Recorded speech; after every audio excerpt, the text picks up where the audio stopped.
Open your ears and crack some beers. You are listening to episode 42 of Retro Hangover.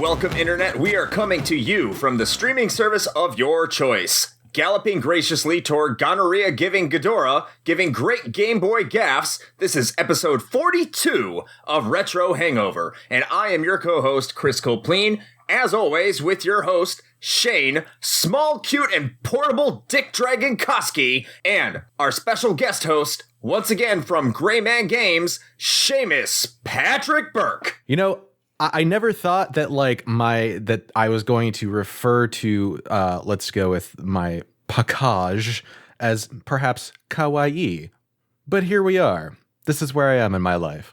I just wanted to point out before we started recording, it literally fell out of my brain my last appearance, so I forgot your policy on swearing. And then right there in the intro, you have just a gonorrhea and all this other stuff. So I'm kind of like, oh well, I guess I don't really have to worry about that. Yeah, no, you're fine. You are fine. In a swear safe zone. It's great. Yes, unlike YouTube, we are not going to refrain from swearing for the first minute. So yeah. We don't have enough viewers to really get the demonetization really affecting us anyway. So yeah, that's the one thing that I kind of get by on with my channel right now is that I'm kind of beneath notice when it comes to certain copyright strikes, unless it involves Universal Media Group, in which case I'm screwed. Those people are like hawks. You have no idea. Oh yeah, that's like I was telling Chris, one of our earlier ones that we posted. It was actually the Let's Play of Castlevania 64 got flagged for the intro song. And it wasn't even anybody related to the game or the soundtrack. It was just like some random artist that apparently, I'm going to go with probably sampled that track. And I was going to say, yeah, that's mine. I had a weird one during my Resident Evil 2 playthrough where I had the whole gag about they get the minigun and I named it Minnie the Moocher.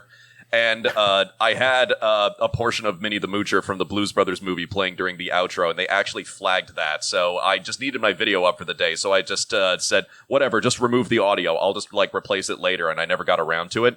So there's just this big awkward silence in the finale with the end slate of my Resident Evil 2 playthrough. I'm like, yay, YouTube. This is fantastic. So good. Oh, man. So, man, there's been a lot that's been going on since the last time we recorded. What you mean? Chris and 2 I have weeks been ago? on travel.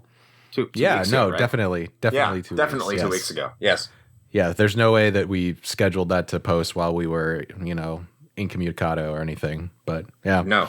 Why would we do that? That's so disingenuous. Who wouldn't do that? So where have you been, Chris? Because I've been traveling a lot, but you were gone too. So what have you been up to? I mean, I wasn't really gone. Not like you were gone, but yeah. So, yes. So, 2 weeks ago, just really busy, had a lot of college work, because, as you all know, I'm in college, I'm trying to work towards my degree. I had 2 papers due at 1 week, and with work, it's a big pain in the ass. Not too busy, but that wasn't bad. And then this previous week, I was in Tennessee, and I was working a pretty decent amount, probably spending my days being longer than I expected them to be, because American Airlines can't get their shit together. So Monday and Friday were they're still long, not as bad as Delta. Stressful days.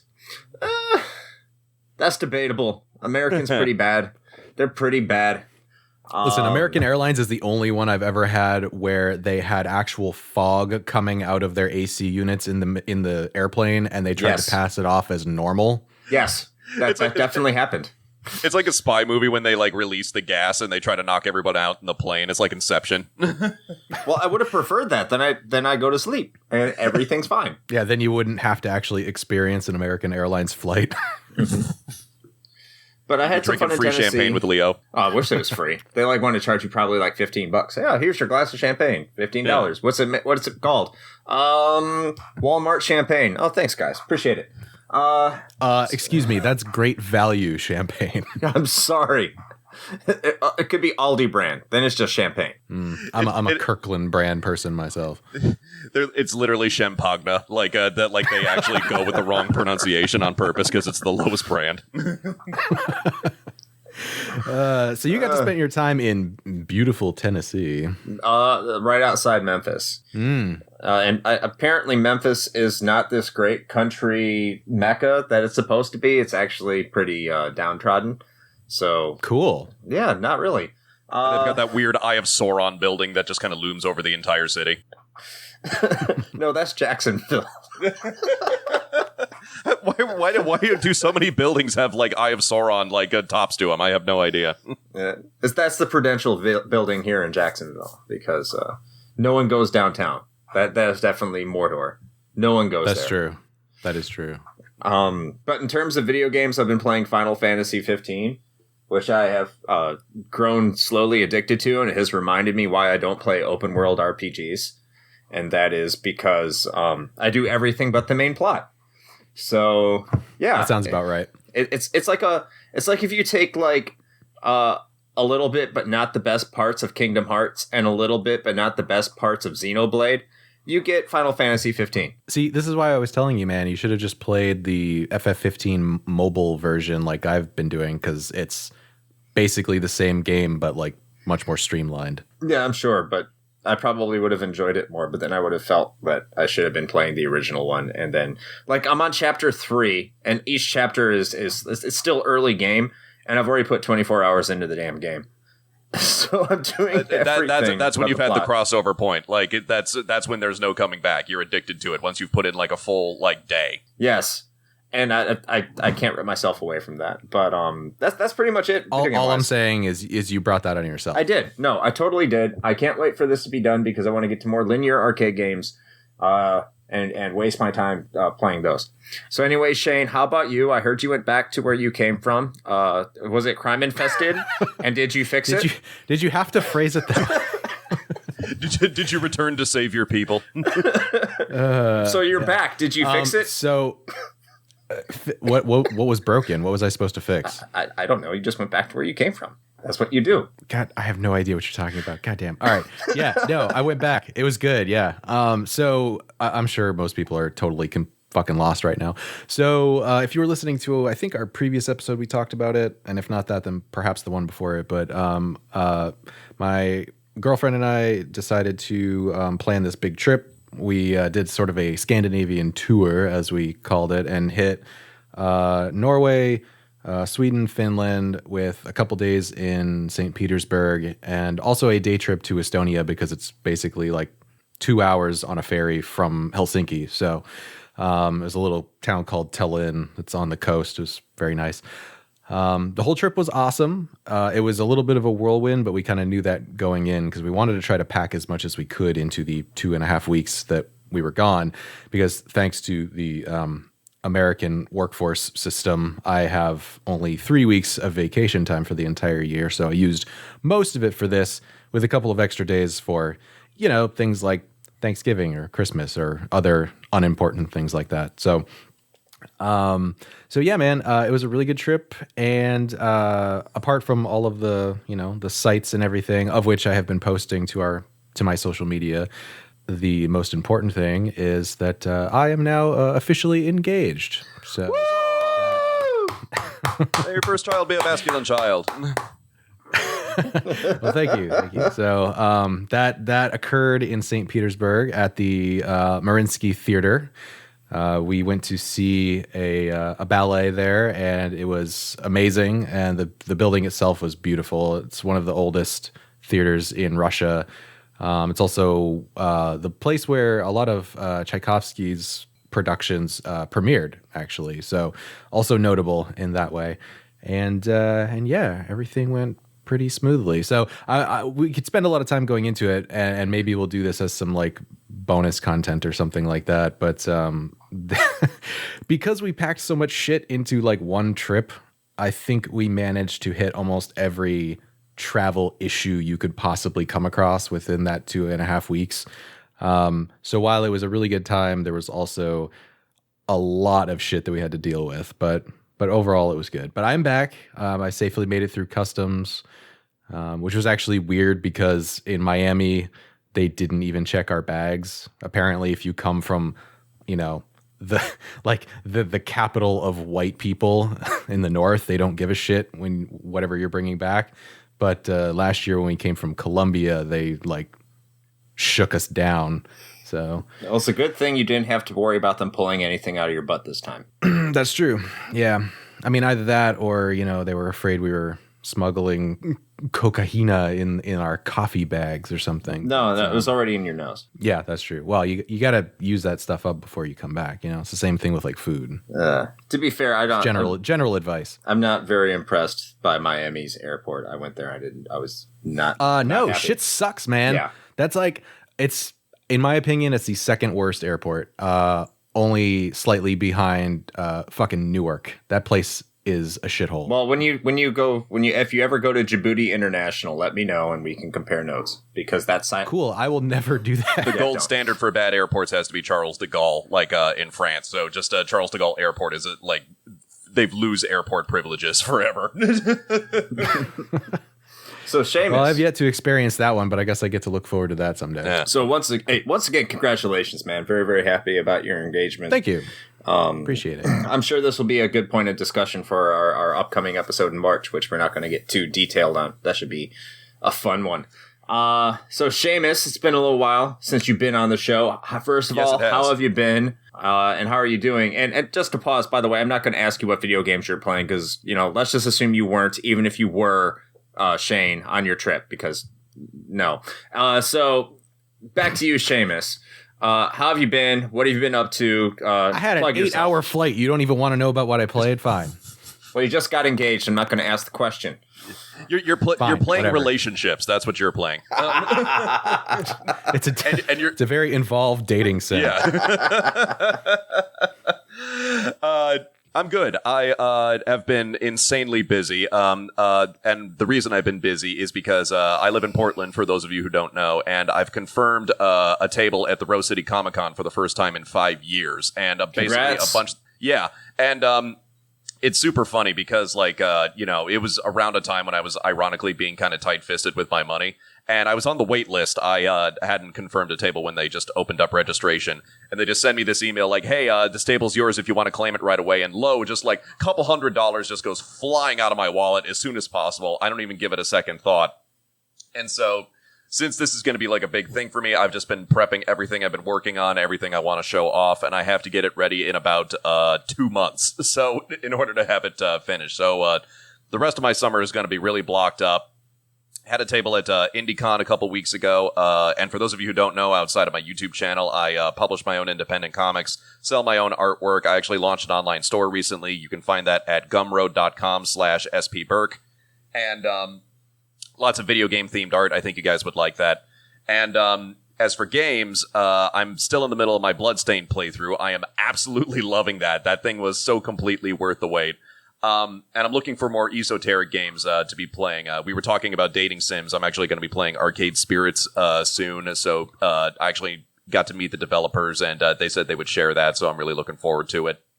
And there's one game I really want to play, but I'm not sure I'll be able to get away with it on YouTube, even with my kind of lower beneath the radar status. But it's a really interesting game someone sent me recently that's themed around bondage and consent in a domineering relationship. And I thought that would be just kind of like an interesting, provocative thing to play. But I sincerely don't know if I'll be able to get past YouTube's content filter. So that might kind of die on the vine if it gets too explicit. Have you seen a lot of the things on YouTube? I mean, I'm not saying you'd be banned. I'm just saying you'd probably be demonetized, not banned. Yeah, I think that demonetization probably would happen. My big reference point is the Game Grumps did Fuck Mr. Hatcher, which is like a gay Flash game, and they not only did were they not able to monetize that, which is ironic because it's one of their most popular episodes. It's it's inching up to 3 million views at this point.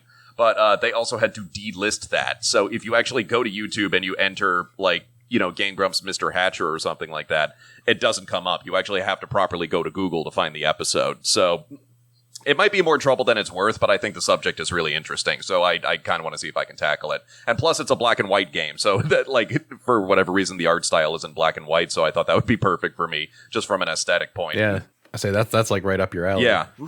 But Bloodstained is so insanely fun. I've barely scratched the surface on that game, and I absolutely love it. It's getting to the point where I have to stop fiddling with my armor and settings and finding all the other stuff, because I'm like, no, I gotta focus on the thrust of the game and like actually getting from one point to the next instead of screwing around with all of the features. But they just gave you so many damn features. Oh, dude. So I take it you're playing that on PC, right? Yeah. Oh, okay. Okay. Yeah. Do you, so, Chris, have you played around with the your Switch version of that? No. No? Okay. And I think you know why. If you're listening and you don't know why. I do. If you're listening and you don't know why, let me tell you why. It's because the Switch version is smashed ass. It's really, really bad. How you really feel. So, I can go to my survey page, I can get my DLC because they broke it up, and I'm going to say it again.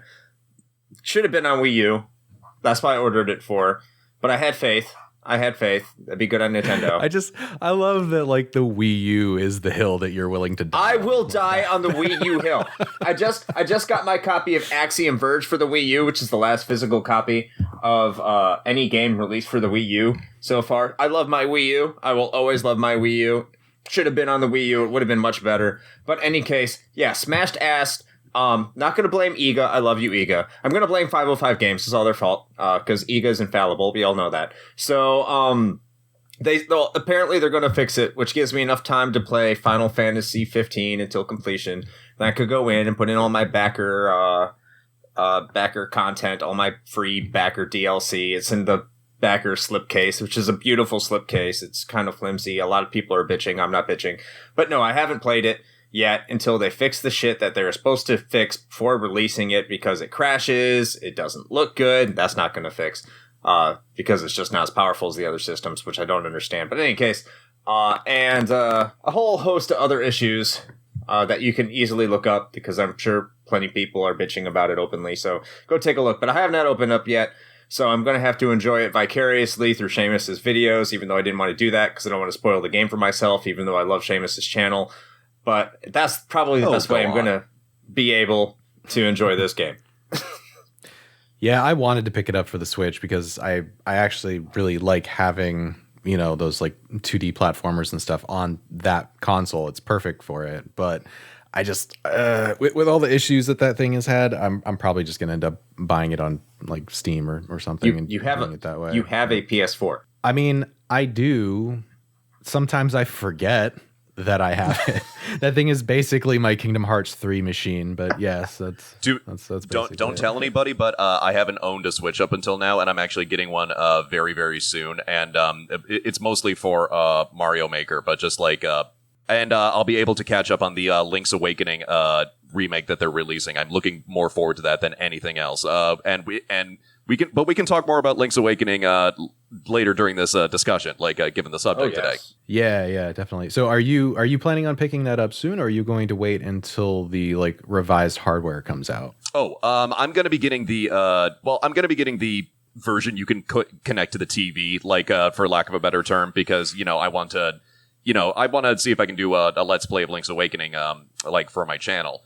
But that being said, I am really excited about the contained version of the Switch that they're releasing. I just think it's amazing that you get a portable handheld that can run in 720. And granted, that's not that much of an accomplishment on that screen, but the fact that you can even do that, I think is just kind of amazing. I think, no, definitely. I think what Shane was talking about, there's a new Switch coming out too that has improved battery life that you can connect to the TV. Yeah, it's basically the same. It's the same setup as the current OG Switch, but they've improved the battery life. I'll probably be getting one of those. Just I don't know. I'm just basically going to be deciding it once I have the opportunity, which should be in a couple of weeks. Nintendo really has a history of releasing revisions with improved battery life, don't they, Shane? Yes, Chris. Yes, they do.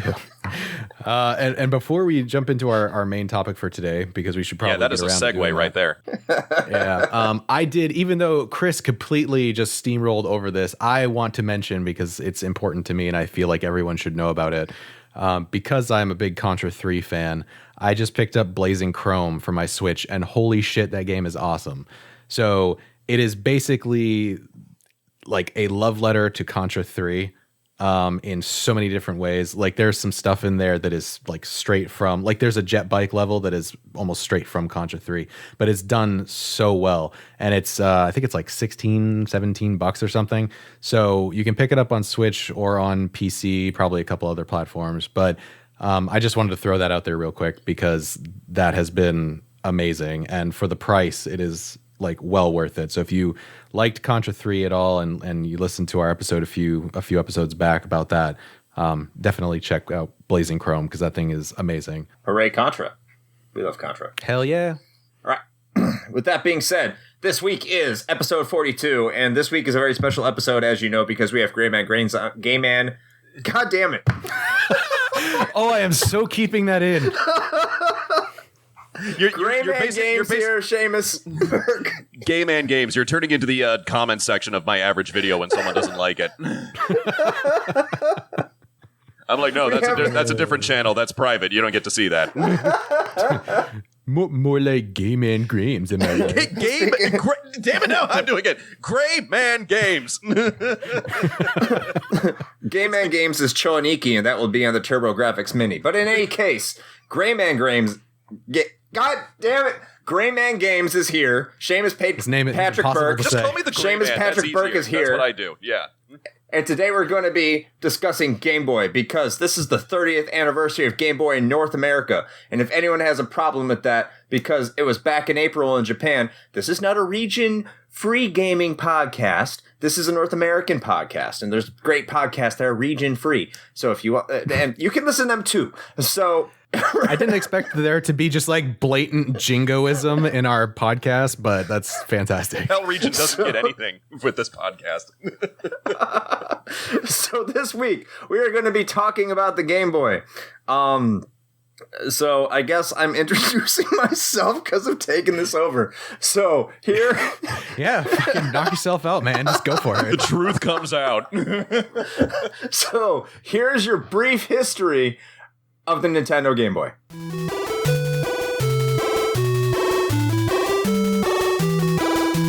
The dream of being able to take the home experience with you on the road has been a wish for gamers since the concept of a home console had solidified itself into gaming culture. Or, more accurately, a way to entertain your annoying pet humans in a satisfactory way while doing road trips because other than reading, which could cause road sickness, has been a desire for parents ever since the dawn of road trips. Today, it could be argued that the dream has finally been fully realized with the Nintendo Switch. Are we there yet? Shut up, Nomad and Turbo Express fans. And no, we're not there yet! But it took a long time to fully realize this dream. And in 1989, the first step towards making portable gaming mainstream happened with the Nintendo Game Boy. In 1989, the NES was in full force. Even though the Genesis and the TurboGrafx 16 were things, when someone said Nintendo, they meant all video games. While the home market was seeing major success and fully recovered from the 1983 video game crash, portable gaming was mostly relegated to basic LCD games that many would associate with Tiger Electronics. Even if the property of your portable game was familiar, the game itself would only remotely resemble the source material, and you had better like that game, because most of the time you didn't even have interchangeable cartridges for your device. Nintendo had a solution. Under developer Gunpei Yokoi, Nintendo would come up with a system that had interchangeable cartridges with graphical capabilities that looked like NES sprites, even though they were black and white, with what was essentially an NES controller built into the system. This concept would be called the dot matrix game. And hey, by the way, look at your Game Boy if you see the serial number says DMG. And later, it would be called the Game Boy, obviously, which was an homage to the popular Sony portable audio cassette player, the Walkman. The term dot matrix game stemmed from the fact that the Game Boy was not a technological marvel and used dot matrix LCD for a screen. In fact, the Game Boy was technologically inferior to its immediate competitors, the Sega Game Gear, the Atari Lynx, and the mighty Turbo Express, all of which had full-color backlit screens. However, because of Yokoi's philosophy using withering technology, or utilizing technology that is common, well-known, and cheap to develop, new hardware and mass-produce, the Game Boy was able to completely dominate the competition with its lower price point and longer battery life. And maybe because Tetris is a little bit better than Columns. The Game Boy would launch on April 21st, 1989 in Japan, and would come with an 8-bit Sharp LR35902 4.19 MHz CPU, 8 kilobytes of RAM and video RAM, a 2.6-inch display with a 160 by 144 resolution display, with a 4-color palette, a mono speaker, and stereo out sound. North America would receive the system on July 31st, 1989, which is why we're having this episode this lovely week, with Europe... Suck it, Europe. Suck it, Europe, because they wouldn't get it until September of 1990. While launch titles would include the notable Super Mario Land, without a doubt, the most important title was Tetris, a Russian puzzle game that if you don't know by now, I don't know even how you found this podcast to listen to. Tetris would push the Game Boy into the mainstream and drive sales, with total sales of Tetris for the Game Boy being approximately 30.5 million units, and obviously being the system's best-selling game. The Game Boy would receive additional hardware revisions, including the smaller and stylish Game Boy Pocket, the Japanese exclusive Game Boy Light, and the more powerful Game Boy Color. Total sales for the system, including the Game Boy Color, would total almost 119 million units, making it currently third all-time for all video game systems, trailing only the PlayStation 2 and Nintendo DS, and leaving a legacy for portable video games forever. And that is your brief history on the Nintendo Game Boy.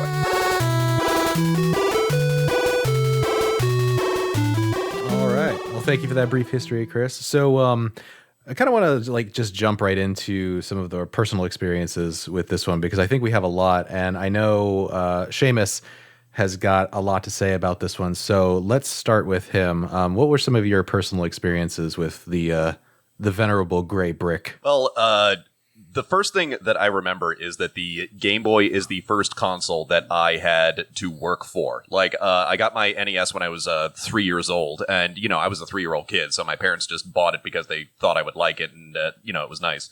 But by the time the Game Boy had come out, I was entering first grade, and I really, really wanted one, but it wasn't around my birthday, and so it was the classic thing where just you do certain chores, or just you do certain tasks for your parents, and they just put away a little bit of change. I remember my mother had actually printed out a chart for how close I was getting to my Game Boy goal, and it couldn't have been longer than a couple of weeks, but just I just worked and worked and worked and worked, and I just did everything I could.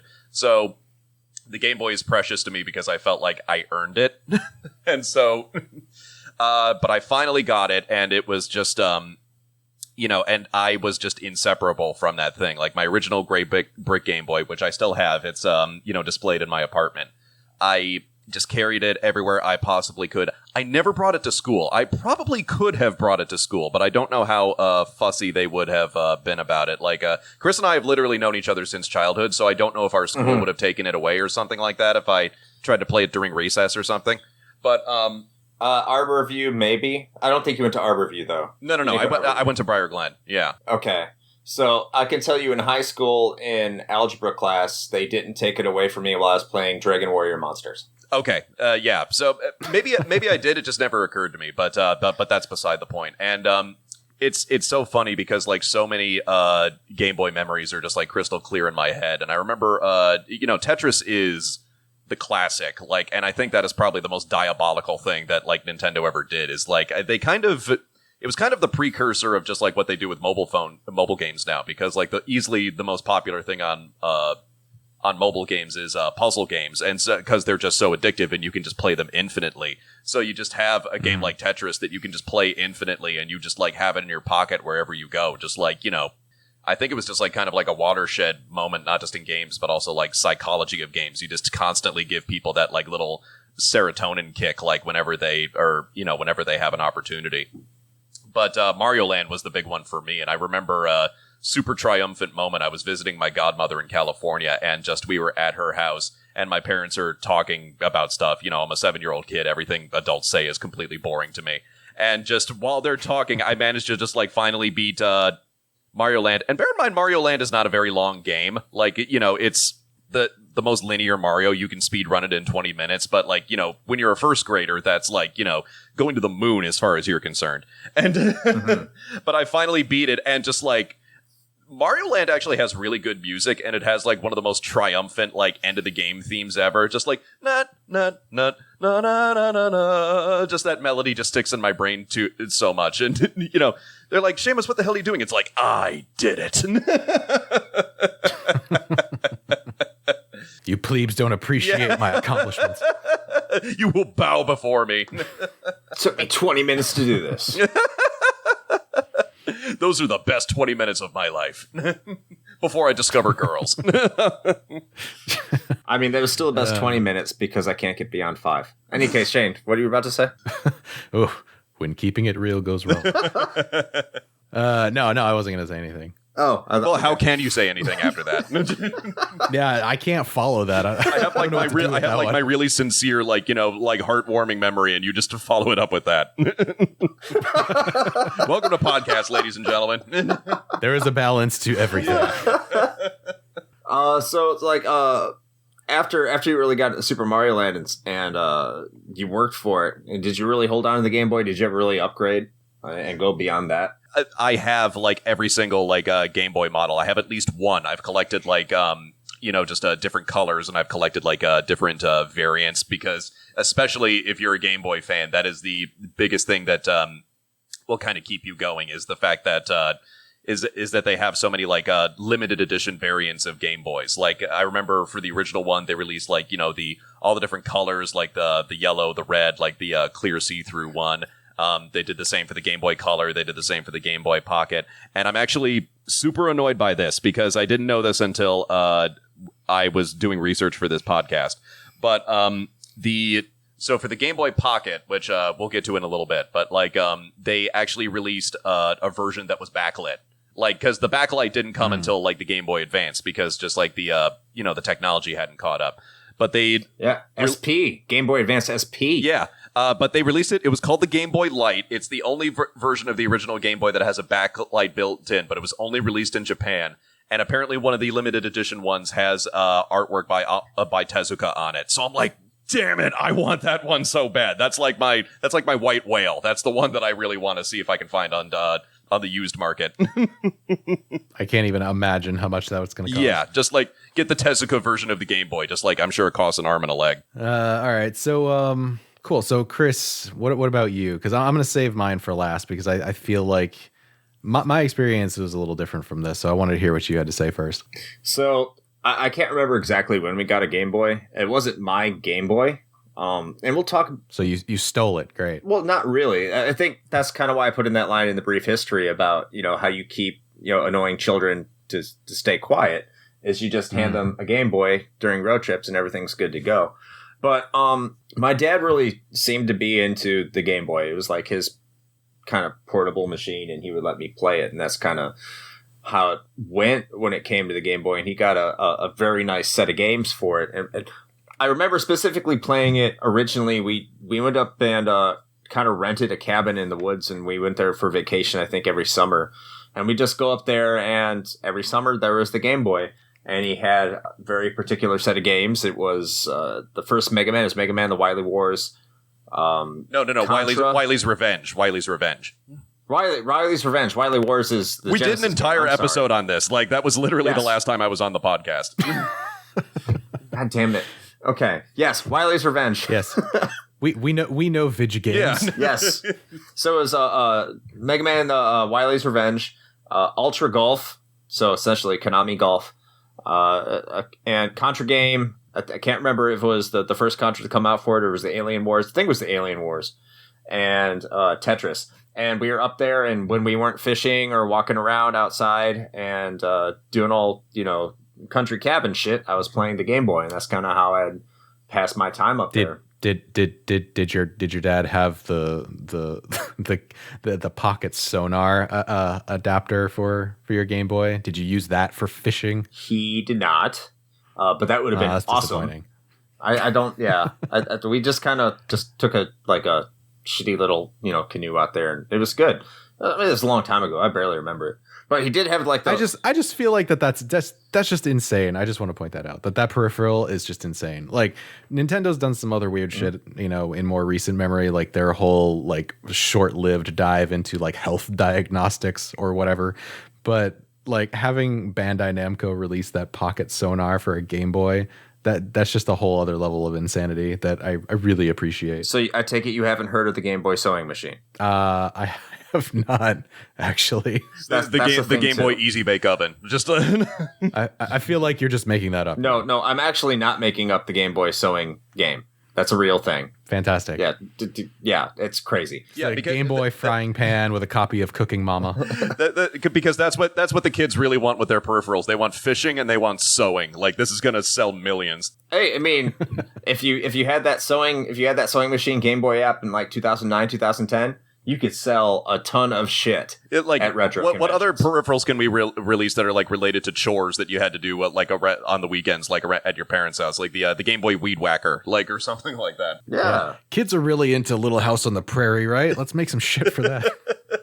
But I after that, I really didn't get too involved with the Game Boy. Like, the Super Game Boy was kind of cool, and I tried to get into like Super Game Boy compatible games, but nothing really stuck out for me until later with Pokemon, and that came out around the time of the Game Boy Pocket. So I had a Game Boy Pocket and Pokemon, and then I started paying a lot more attention to Game Boy. Like I said, I got the Game Boy Color with Dragon Warrior Monsters, and got really heavy into portable gaming, and the Game Boy is really part of that, and which is a shame because I don't play portable games that much anymore. Before that stretch, Pokemon after, and just because I played Game Boy so much earlier, and I had a Game Gear, but we're not talking about that. Fuck Game Gear. Anyone who talks about Game Gear here is fucked up. And we will move forward and talk about Game Boy. So, something really funny about the Game Gear really fast is, so my brother had one. For whatever reason, my brother started piling up on Sega Genesis stuff when it became like super cheap to buy like Sega hardware, like when they started selling the original Genesis for like $100. Like, they were just practically giving them away, right? And he managed to pick up a Game Gear. It was the most worthless thing ever. Like, you basically had to have it in the adapter at any given point, like in order to play the games extensively, which defeats the purpose of a portable console, right?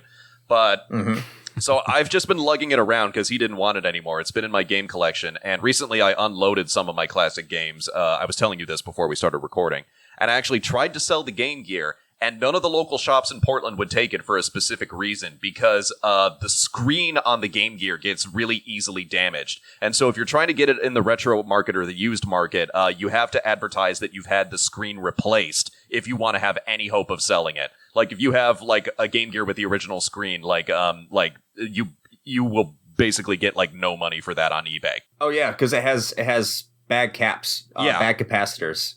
And like, even my Game Gear, I can barely see the screen, and there's no volume anymore. Like, see, by contrast, like the Game Boy had a similar problem. This was a technical thing I looked up, where basically, like, the Game Boy is basically like a Nintendo calculator. Like, literally, what inspired Gunpei Yokoi to make it was a calculator. He saw like a bored businessman on a Tokyo bullet train just fiddling around with his calculator, and he's like, it's like, that's like the movie moment where he gets the idea for the Game Boy, right?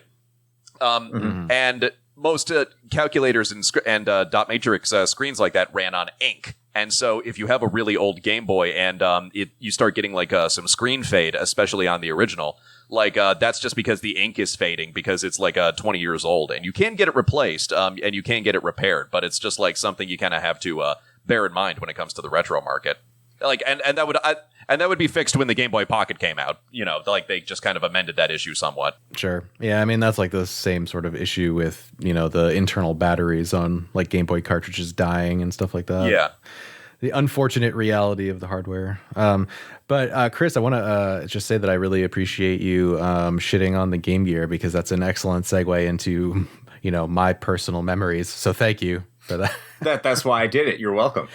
Yeah, no, I figured. Yeah, I'm just a good co-host really like that. Yeah. So I have a gaming confession to make, and that is I never actually owned an original Game Boy.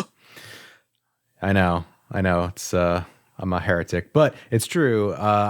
So for all of the other stuff that I had, because if anybody's listened to the show for a while, they probably know by now that I was by and large pretty much an exclusively Nintendo kid. With the exception of a Master System, which was technically my first console, which we talked about several episodes back. But Outside of that, the only consoles I owned were Nintendo. I didn't have a PlayStation, didn't have anything else. But for some reason, I never got a Game Boy, or at least not the original. I actually ended up with a Game Gear, which in retrospect is kind of sad about, because like what you were talking about, Seamus, with it, functionally not actually really being a portable system. That was a very real struggle. And also my parents super regretted buying that thing, because as soon as they realized that I get to burn through like 6 AA batteries in about maybe 2 hours tops, they were like, what the fuck did we just do? And so I took that thing on, I'm not going to say road trips, because that would have been impossible. Yeah. It was more like trips to the grocery store. Yeah. That's a little more reasonable. Fun. But outside of that, I just had to have it plugged in all the time. And it was cool, having like a full color LCD. I mean, it did have that up on the Game Boy, but outside of that, it was a pain in the ass. And also, arguably, I don't really feel like there were as many good games for it either. I cannot remember a Game Gear game to save my life. There's nobody I've ever met, like, aside from Sonic, that goes like, this Game Gear game was amazing. Except for the Power Rangers game. The Power Rangers game was surprisingly good, but that's neither here nor there. Yeah, I think for having actually owned a Game Gear, I think I had maybe like 3 games for it ever, and one of them was Sonic. So the other, the battery would die. You would never be able to complete the game, so it just fell out of your brain. Yeah, exactly. Yeah. So my first experience, it's actually very vivid. With the OG Game Boy, there's 2 things actually. The first one was the very first time I actually came across one, and I remember it very clearly. I had gone out to do some errands with my mom, and we went to, I want to say it was a Sears, I believe. And I was following her around the store, and we happened to walk by the electronics area, and they had a demo station set up with a Game Boy attached to, obviously this big chunky like cord it's just thing mounted in there. Yeah, exactly. And I ended, of course, well, this it was a different time. My mom ended up just leaving me at that, and she's like, "Okay, you know what? You're clearly like enraptured with this thing, so you go ahead and play around with this. I'm gonna go finish doing all the shopping, and I'll come back and get you." And so that's what happened. And so I spent a good at least 20 minutes to a half hour or so standing in a Sears, hogging this fucking demo unit, playing Tetris on a Game Boy. So that was actually my first experience with it. And then outside of that, the only other time I had any significant amount of time with the original Great Brick was we took a trip to Massachusetts, because this was at the time where I lived in the frozen north. So I was in Maine. We took a trip down to Massachusetts to visit a family friend, and we'd stayed, I believe, the weekend. And the husband of the couple actually owned a Game Boy, and so he kind of gave it to me to play for the whole weekend. And I think I played, that was the first time I ever played Super Mario Land. And outside of like later on in life, coming back to it later, that was really probably the most significant amount of time I had with an original Game Boy was that weekend. And they could not pry me away from that thing. For some reason, it's totally irrelevant to the Game Boy, but I also remember watching Three Ninjas, I think. Hell yeah, Three Ninjas. So, you could not date yourself harder as a 90s kid than saying, like, I was playing my Game Boy like while watching Three Ninjas. Like, yeah, no, I mean, I'm okay with that. Yeah, the only thing that would date it more is that, like, if you had like a like a Gushers fruit snack, like a very like 90s like associated like a children's snack. Dude, I was all about that. Yeah, Tum Tum for life. But anyway, so Tum Tum's my spirit animal. So yeah. He wants to eat a lot and kick a lot of ass. I really relate to this. Yeah, I mean, who could not? Yeah, right? But yeah, so that's really kind of my experiences with it. So I didn't get really into the whole Game Boy ecosystem until the Color came out. Actually, that was when I ended up picking one up. I want to say I think I had a red one, and appropriately, I spent most of my time playing Pokemon Red on it. It's actually, to this day, the only Pokemon game that I actually completed. But yeah, so that's kind of where I'm at with it. I didn't want to juice right to Pokemon, but it seems like we'll probably have to get to that. But before we do, I wanted to talk briefly about Link's Awakening, since you brought up the Game Boy Color, because Link's Awakening is my favorite Zelda game. I actually have a tattoo of it. I have a tattoo of one of the nightmares, the final boss, on my right arm.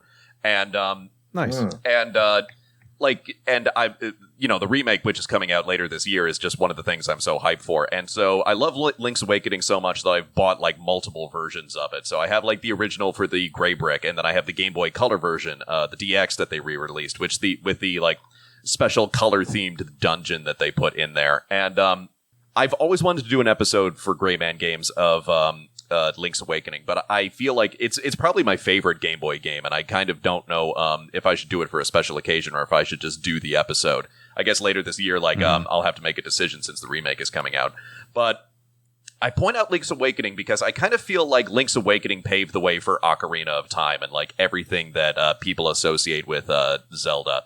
And because that is the first Zelda game I remember where you actually cared about the characters and kind of got to know everybody in the town, which really paid off in not just Ocarina, but especially in Majora's Mask. And for those of you who've never played the original Link's Awakening, it's kind of like Twin Peaks, where you just have this town of weirdos that all of a sudden you've gotten conscribed into, and you have this weird, nebulous, almost Lovecraftian mystery that you kind of have to figure out. It's a very story-based game, for a portable title.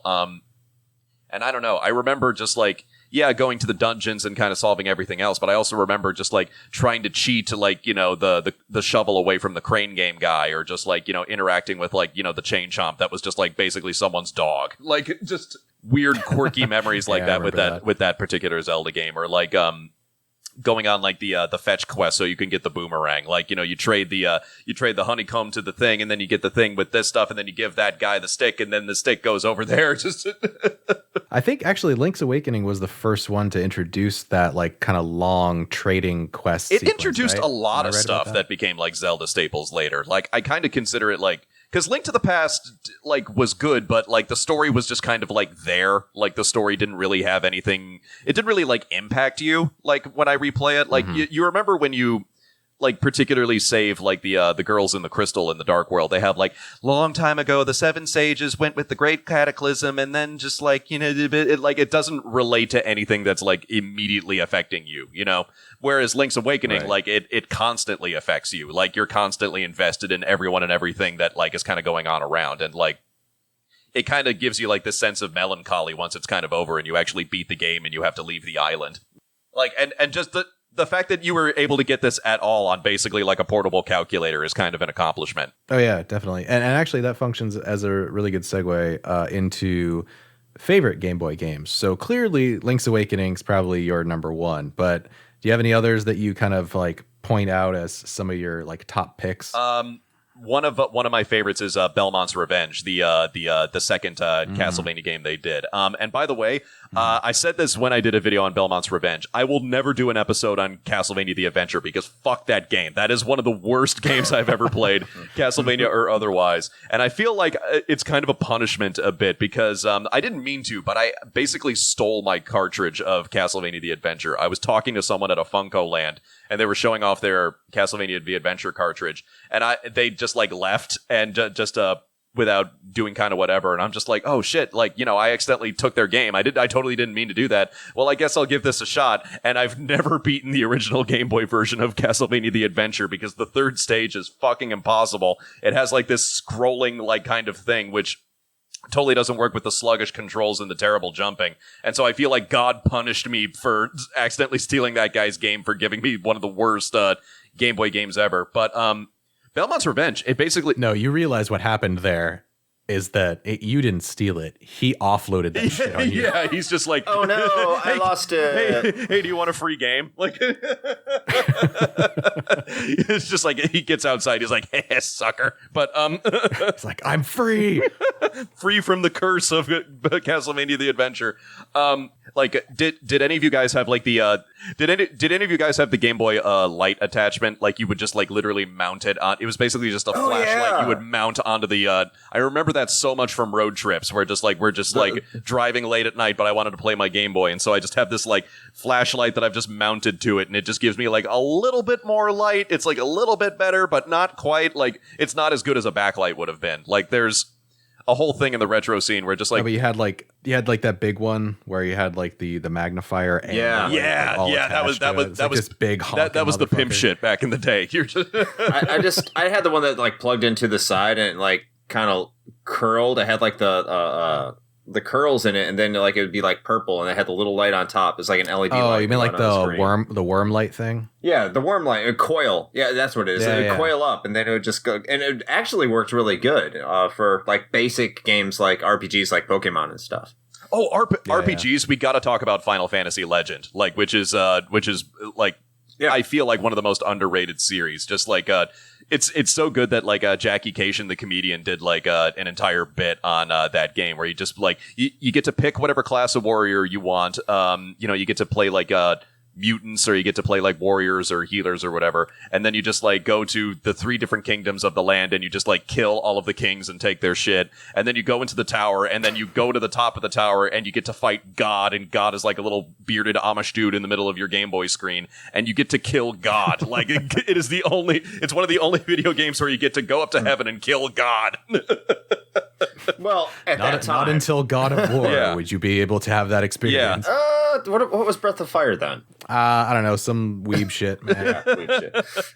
Especially like the early translation, just like, oh my god, the English localization for the first Breath of Fire game. Jesus Christ.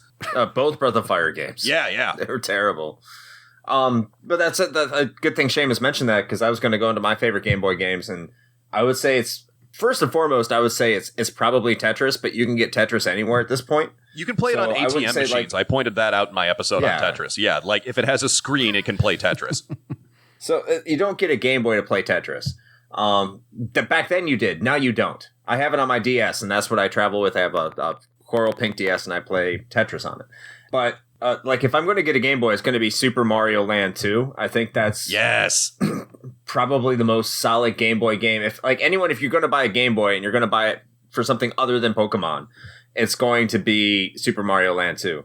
But other than that, the amazing things, the amazing capabilities that the Final Fantasy Legend games did, or Saga games, is put an entire RPG experience on that cartridge. You're not thinking that it has any right to do that. And it looks exactly like any Final Fantasy game that you could get on the NES or Famicom. It looks just like Final Fantasy 1, 2, and 3.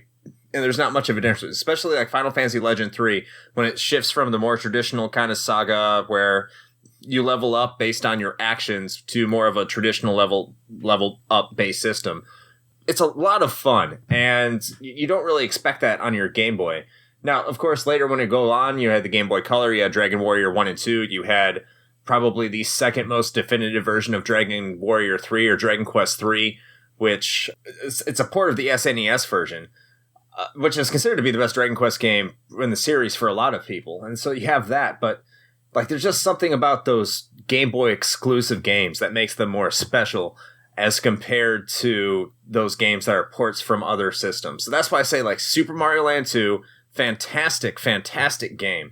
And it blows Super Mario Land out of the water, which isn't a bad game, but it's just it's essentially a Super Nintendo game on your Game Boy. Well, I talked about this when I did it. See what they did with it. I talked. By the way, side note, I actually had to look this up really fast. Final Fantasy Legend, at least the first one, still had a score by Nobuo Uematsu, and so on top of having the gameplay, like it also had the music, which is one of the biggest defining things of Final Fantasy. And I remember just that opening melody when it just like gives you the prologue before you start playing. It's like na na na na na na, like just so simple, but like it sets like such a mood. And just like the fact that you get that from the portable Game Boy, like you get just like this mood and just kind of this like the weight of this world that you're kind of entering, I think is kind of remarkable.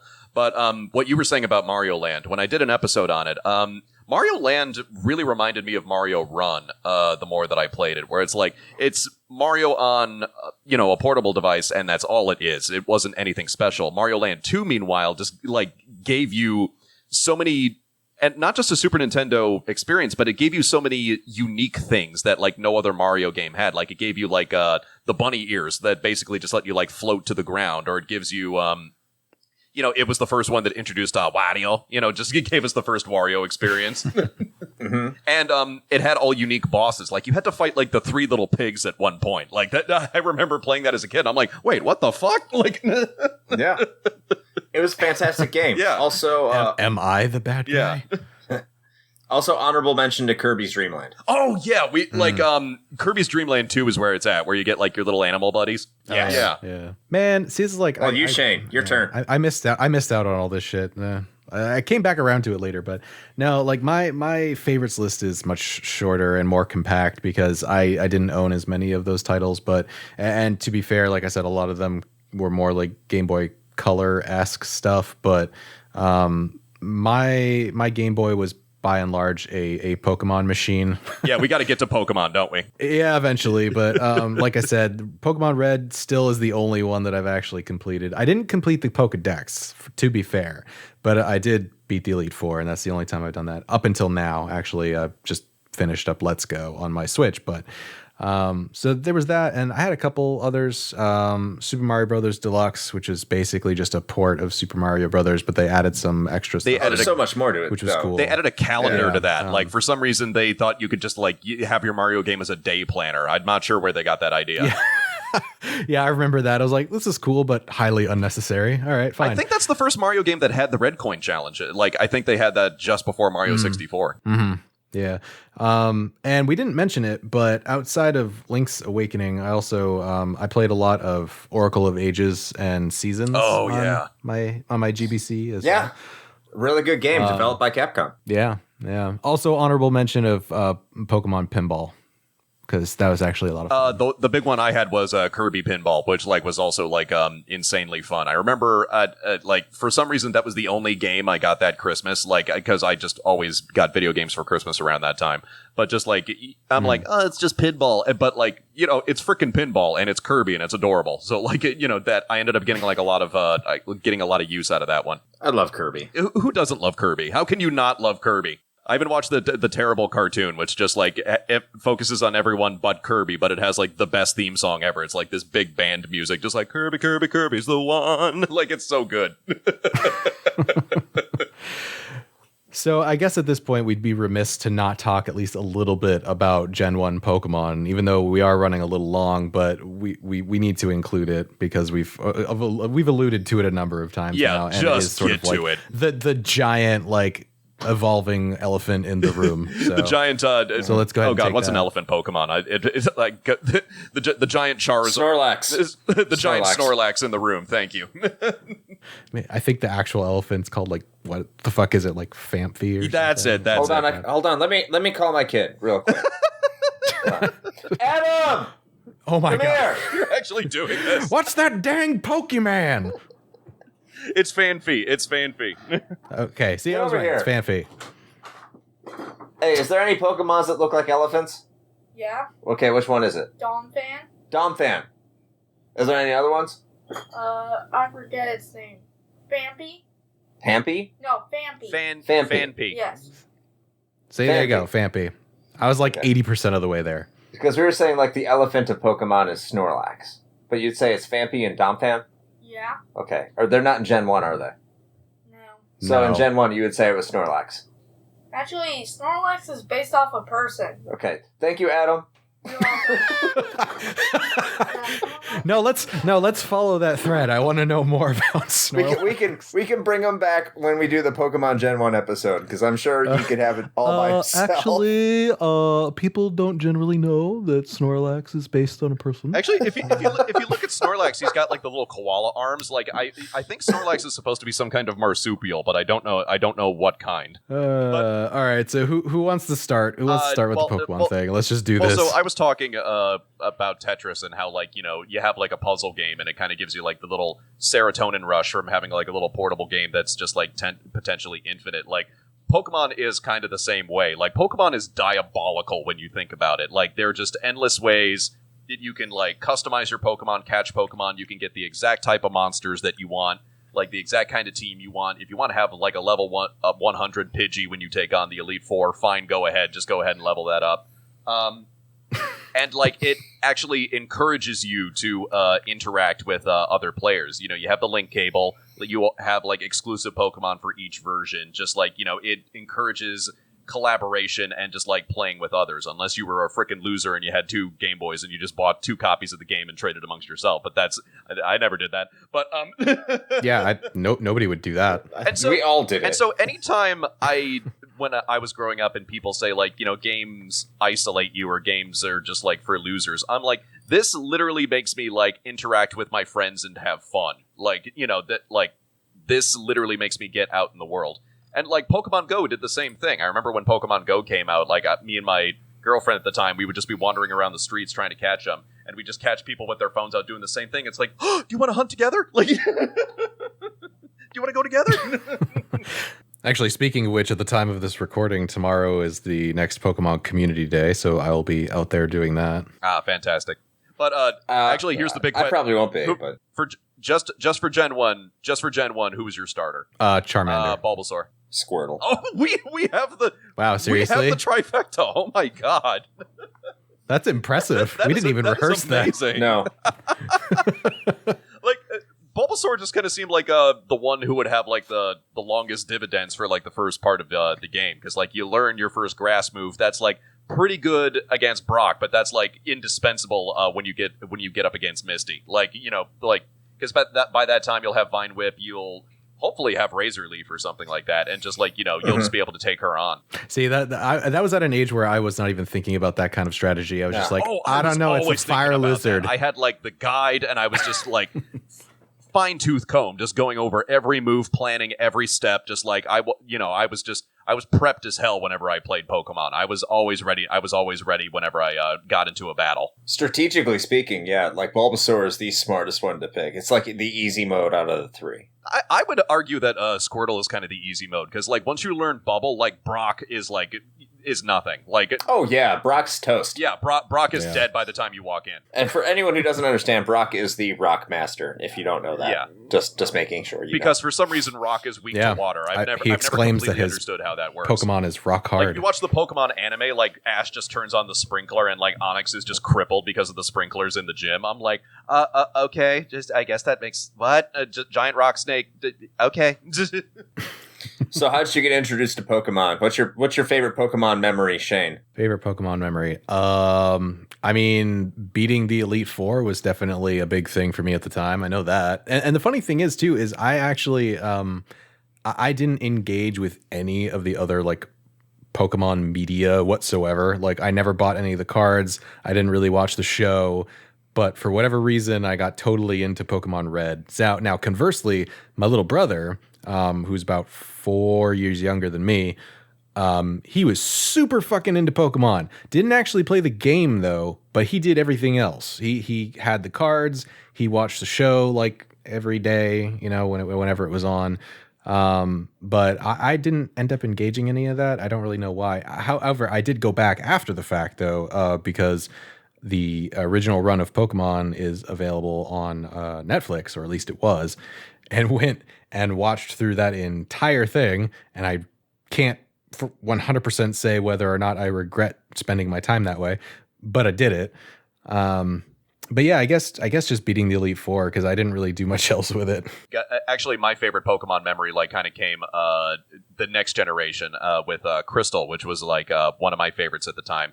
And like, it basically just gave you the second game, and then just it gave you, like, the first game at the end of it. Like, they managed to program the Kanto region in there somehow, and you just managed to fight through all the old bosses again, which I thought was, like, really fantastic. Oh, yeah. And I think it cannot be any moment that has terrified me more when I got to, like, the final dungeon, and you get to fight Red. You get to fight your character from the first game, and he has, like, his level 80 Pikachu that can frickin' nuke your entire team on its own. Like, I literally had a moment where I'm like, oh crap, like, as soon as I saw that.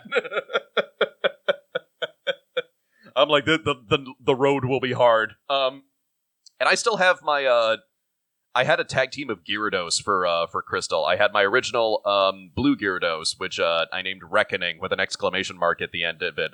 And then I had my red shiny Gyarados that I caught during the course of that game, and I named it Redkening, and that was like my tag team whenever I Reckoning and Redkening. And so if someone would knock out one of them, I would just throw the other Gyarados in there, and I'm like, oh, you thought this was done. Oh no. You're like, yeah. Yeah, Reckoning and Dead Reckoning. No, I feel like at that time you must have been really proud of those names. I had so many stupid names for Pokemon. It's not even funny. Like, so I'll try to make this brief because we're starting to run low, and I want to make a point about Tetris that I think you guys are going to want to expound on. But really? Yeah, I'm quite full of my opinions. So my favorite Pokemon memory, I was in Japan. My dad took me to Japan, and it was either the Emperor's birthday or some celebration for the Emperor. So, of course, we went there. You know, you want to go experience the culture. It was like 1999, it was either 99 or 2000. Because Pokemon Silver had just come out. Pokemon Gold and Silver had just come out, but they weren't out in North America yet. So we went and saw the Emperor's birthday, a big celebration. Everyone was there. It was crazy. It was awesome. And then we went to the Pokemon store. That was in Japan. I can't remember which prefecture it was in, where we were at. So we're going down, so we're standing in line, and there was a bigger line to buy Pokemon Gold and Silver than the crowd that was there to see the Emperor's birthday.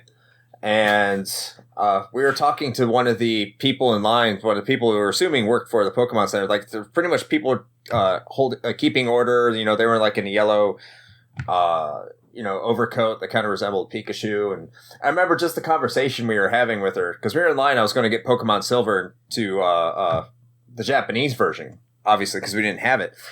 And she was like, we were like, yeah, it seems like more people are here to buy Pokemon than to see the Emperor. She's like, oh, they are here to see the Emperor. They're here to see the little yellow Emperor. Now, oh my God.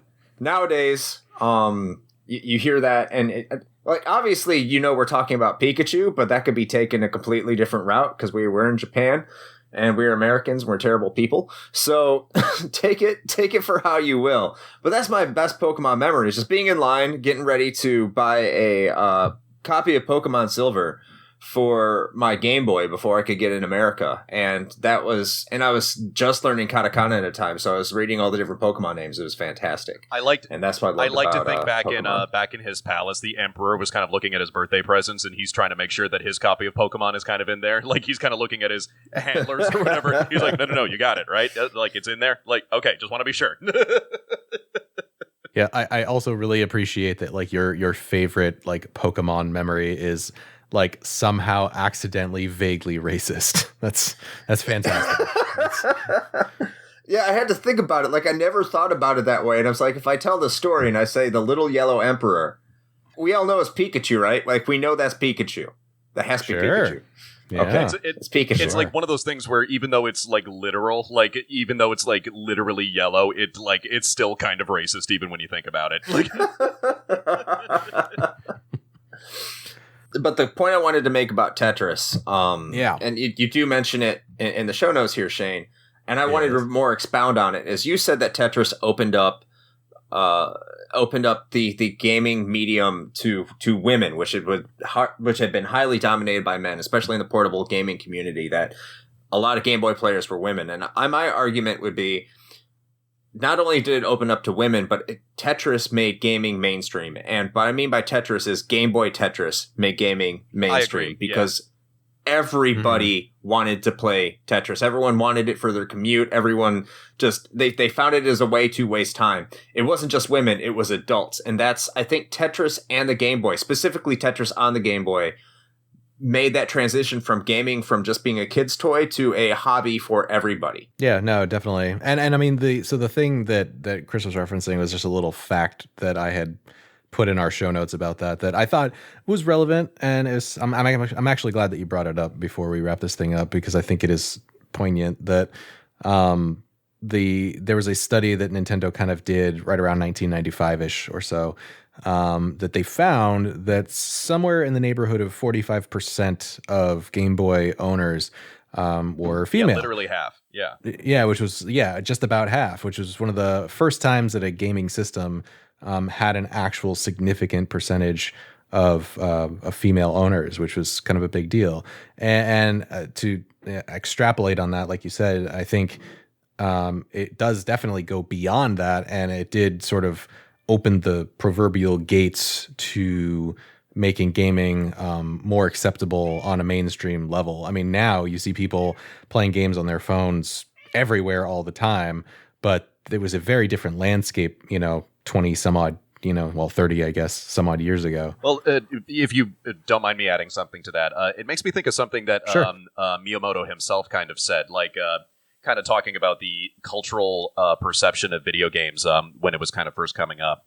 And he said one thing that he always wanted to accomplish as a game designer was trying to break the notion that there is one type of video game, that there's one type of game that would just appeal to every kind of gamer, because you wouldn't say that about music or movies or books. There's all kinds of different movies, different kinds of books, different kinds of whatever, that would fit that specific person. And so he wanted to have the same thing with video games. You can have games for children. You can have them for men. You can have them for women. You can have them for just anybody and any kind of type. And I think having something as simple as Tetris, that was easily available and just everybody could understand it, everybody could get into it, and everybody could play it, I think was kind of the ultimate thing that kind of proved his point. And you want to know who one of Miyamoto's mentors was? It was Gunpei Yokoi himself. Gunpei Yokoi. Yeah, Yokoi Senpai. He's kind of the patron saint of the Gray Man Games series. I want to do an episode just on him, and how much of a genius he was. The thing I find so funny is that especially for their handhelds, the thing that they do better than anybody else. I find it funny that people still underestimate Nintendo whenever they do something. I remember when they put out the DS, the original version, they thought the PSP is going to crush that, and nope, the DS completely crushed the PSP. It completely owned it. And then I remember the original commercials for the Switch. They said who's going to want to take that on the go? And I'm friggin' everybody. Are you kidding? When I worked in playtesting, everybody busted out their Switches on their lunch breaks. Yeah, well, I never disagreed that everybody's going to want to take their gaming console on the go. I think the thing that a lot of people, including myself, found a little corny was just the way that they made those commercials, where it's just yeah, no, Brad, why don't you bring out your Switch in the middle of this fucking rooftop party? Because everyone's going to do that. Well, I mean, in amongst our friends, maybe. Yeah, you kidding? That sounds like a good time. What are you talking about? Yeah. Sounds like the perfect None of us time. have ever had a party on a roof, Chris. I mean, well, to be fair, I don't think a lot of our friends can make it to the roof, but where they could be, there would be Shots parties. fired. The roof is literally on fire. Shots are fired and the roof's on fire. Oh, God. got no water. All right, Let so the I feel motherfucker like burn. that's probably a good place to wrap up this episode before we offend anybody else. Oh, what? You're offended? You're worried about offending the Fire Nation? I didn't want to say it, but that was the only one that could come out. So happy 30th birthday to the Nintendo Game Boy in North America. Yay. Because, we're Americentric. The only one that matters. This is the Americentric podcast. And probably the most important, well, not the most important gaming system, but definitely one of the most important gaming systems, and definitely one that bridged the gap and made gaming as a whole mainstream. So, Seamus, first of all, go ahead, freely plug yourself. Let everybody know where you are at on the internet. Go check out, go to YouTube and just enter Gray Man Games in your search bar. That'll come up. I had some delays, but I'm going to be resuming the Bloodstained playthrough soon. I'm going to be having Arcade Spirits down the line. And if you guys are in the Portland area, come check me out at the Rose City Comic Con in the middle of September. It's going to be a lot of fun. Awesome. Shane. Yes. Oh, I got to do some plug shit now, too. Okay, cool. Yeah, plug our shit. Yeah, man. So as we are wont to do, we of course want to let you know that if you are listening to this podcast, you can also find us at a number of other places. We're on all of the social medias, including Instagram, which is probably the best place to get in touch with us, should you want to do that. We, of course, also have our Patreon, which you can go and check out. Speaking of which, this is an important episode in that we have our very first patron at the 16-bit level of donation, which has him in here for a personal shout out. So we would like to personally thank Ashton Ruby for being our very first 16-bit patron. We appreciate your support. And if you would like to also get a personal shout out on the show, as well as get access to exclusive patron audio content, you can go to bit.ly/rhpatron and you can check that out. We also do have our merch shop, which just recently, before I left for my vacation, we released our summer line of Outrunner gear. So it's sort of a summer-themed Outrun-inspired design. So if you want to check that out and you're into sort of that 80s vibe, you can certainly do that by going to bit.ly/RHP merch. Yes, and remember, you can always find us on Twitch every Sunday at 9 p.m. Eastern Daylight Time, or 9 p.m. Eastern. So feel free to see us there. We'll be playing sporadically stuff. By the way, Seamus, I know you have a Patreon. Please plug your Patreon. Yes, it's patreon.com/spburke. I'm actually going to be doing a revamp of it in time for Rose City, because I'm going to be launching some new stuff by then that I'm not going to spoil just yet. But basically, the tiers won't be changing. So even just $1 helps, and it gets you early access to anything I'm working on. So it's really appreciated. Excellent. Awesome. All right, and be sure to check out Gray Man Graham's. Damn it! Yes, the Gay Man Graham's. Gay Man Graham's. That's what it has to be. Yeah. It's just like I'm in black and white. It's just literally me in a pink shirt. That's the only thing that's changed. The show is exactly the same. Well, with all of that being said, until next time, Play with your Gay Man joysticks.